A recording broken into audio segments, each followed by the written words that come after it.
Gradually we grow to appreciate the fact that our life is a part of a whole, and that by ignoring willful, selfish tendencies, we may experience a larger life of unlimited enjoyment and power. In losing our finite consciousness we discover the infinite. Insofar as we realize that a common life exists for all, we share the infinite creative power and wisdom. As we come to obey the universal law habitually, and approach the center of being, our dissipated energies concentrate. Increased intensiveness proportionately enlarges the scope of our extensive influence.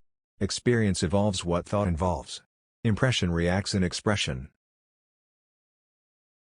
For 30 years Jesus lived in comparative seclusion and silence, studying the inner laws of life, until his ideals and purposes had matured and definitely formulated themselves.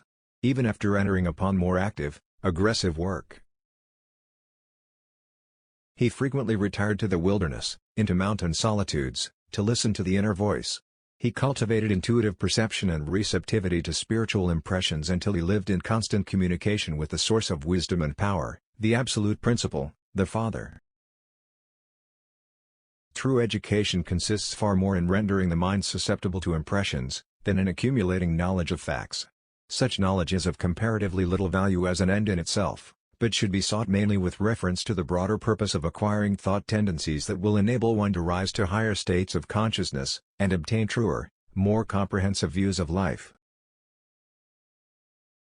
The entire universe of facts is at the disposal of anyone who is prepared to accept them intelligently, and to interpret them rightly. We are not to ignore the lower faculties. We cannot be too logical or reasonable. But when our thought wanders into the byways of speculation, and loses its bearings, we need to consult our compass intuition.